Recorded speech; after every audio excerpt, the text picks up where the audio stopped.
Malaysia airlines की परवाज़ MH370 का गायब होना, हक़ाइक़ और बाकी मुअम्मे का जायज़ा।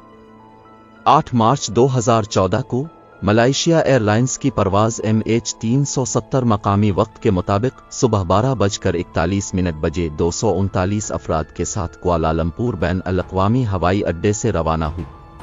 ये परवाज़ बीजिंग, चीन के लिए मुकर्ररा थी।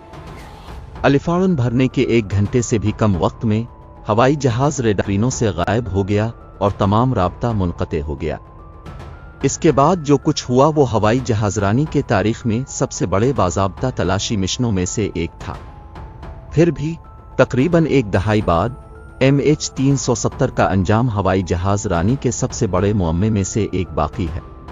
मालूम हक़ाइक़। MH370 कुआलालंपुर और बीजिंग के दरमियान मलाइशिया एयरलाइंस की मुकर्ररा मुसाफिर परवाज़ थी, जो मुतअद्दिद मकामात में से 2 हैं जिन तक मलाइशिया एयरलाइंस पहुंचती है। इस परवाज़ के लिए इस्तेमाल होने वाला बोइंग 777-200 हवाई जहाज़ 2002 से खिदमात में था और इसमें कोई मरूफ मैकेनिकल मसला नहीं था। बोर्ड पर 227 मुसाफिर थे, जिनमें 14 मुख्तलिफ लोग शामिल थे।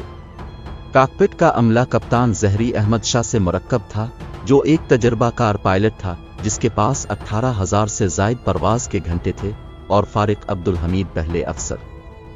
8 मार्च 2014 को मकामी वक्त के मुताबिक सुबह 12:41 बजे MH370 ने कुआलालंपुर बैन अल-अक़वामी हवाई अड्डे के रनवे 32R से अलिफाड़न भरी।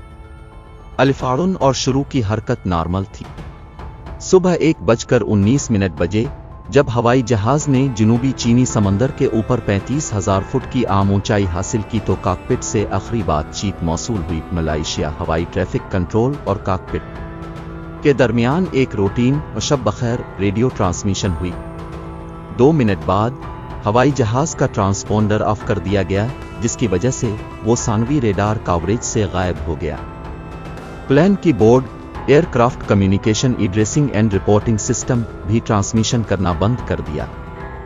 जब हवाई जहाज़ मलाइशिया और वियतनाम के हवाई हुदूद के करीब पहुंचा तो मलाइशिया हवाई ट्रैफिक कंट्रोलर्स ने कॉकपिट क्रू से राब्ता करने की कोशिश की, लेकिन कोई जवाब ना मिला।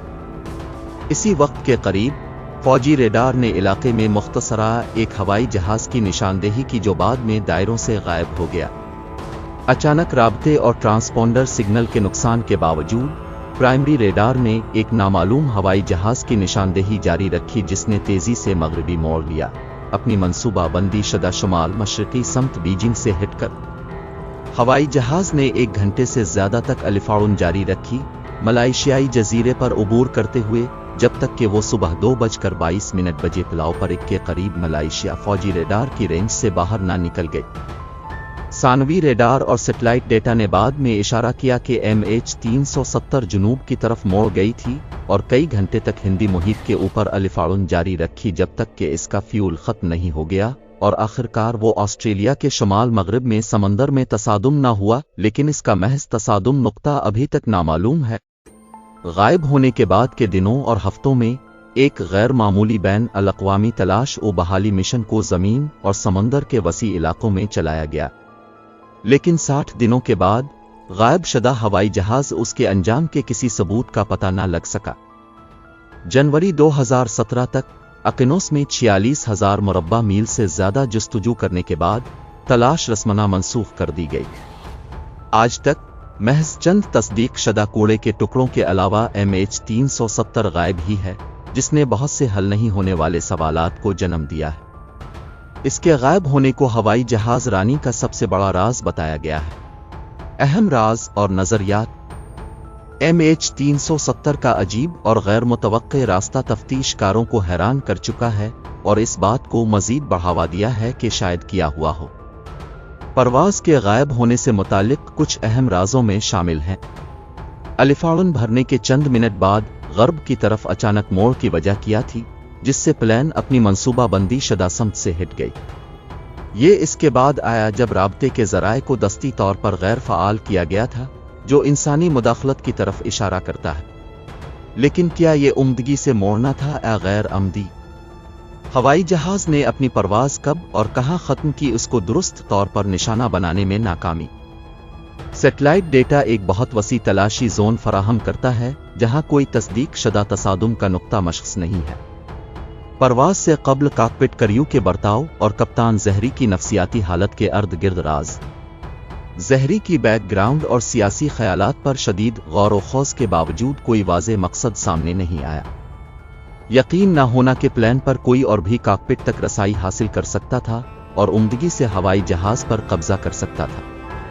بلیک باکس اور دیگر اہم ثبوت جو یہ بتا سکتے تھے کہ بورڈ پر کیا ہوا، ان تک پہنچنے میں ناکامی جو مرکزی ملبے میں موجود تھے۔ MH370 کے غائب ہونے کی وجہ بیان کرنے کے لیے سالوں سے کئی نظریات پیش کی گئی ہیں، لیکن ان میں سے کسی کو بھی قطعی طور پر ثابت نہیں کیا گیا۔ کچھ اہم نظریات میں شامل ہیں: عمدگی موڑ، تفتیش کاروں کے مطابق سب سے معقول سیناریو۔ ثبوت اس بات کی طرف اشارہ کرتے ہیں کہ ہوائی جہاز کو کسی ایسے شخص نے دستی طور پر آڑا جسے فنی معلومات تھیں اور اس پر موجود سسٹموں کو غیر فعال کیا۔ لیکن MH370 پر قبضہ کرنے والے کا مقصد اور منصوبے معلوم نہیں۔ ہائی جیکنگ، کوئی مسافر یا کریو ممبر جبری طور پر کاکپٹ میں داخل ہے کر پلین ہائی جیک کر سکتا تھا، لیکن کسی فرد یا دہشت گرد تنظیم نے اس کی ذمہ داری قبول نہیں کی۔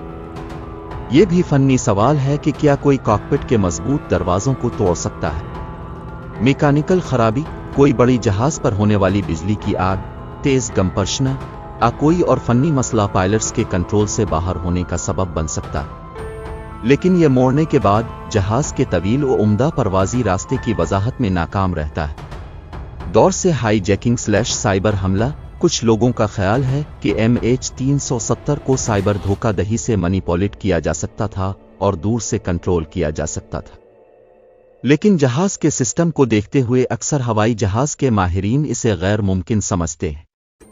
ملائیشیا ایئر لائن کی پرواز MH370 کا راز غائب ہونے کے تقریباً ایک دہائی بعد بھی دنیا کو حیران کرے ہوئے ہے۔ یہ غمزدہ حل نہ ہونے والا معاملہ شاید ہوائی جہاز رانی کا سب سے پیچیدہ راز بنا رہے، جب تک کہ نئے ثبوت سے جہاز کا انجام پتہ نہ چلے۔ مسافروں کے غمزدہ اہل خانہ اور پیاروں کے لیے، جو ابھی بھی اس کا حل تلاش کر رہے ہیں، یہ طویل عدم یقین ان کے اذیت کو مزید بڑھا رہی ہے۔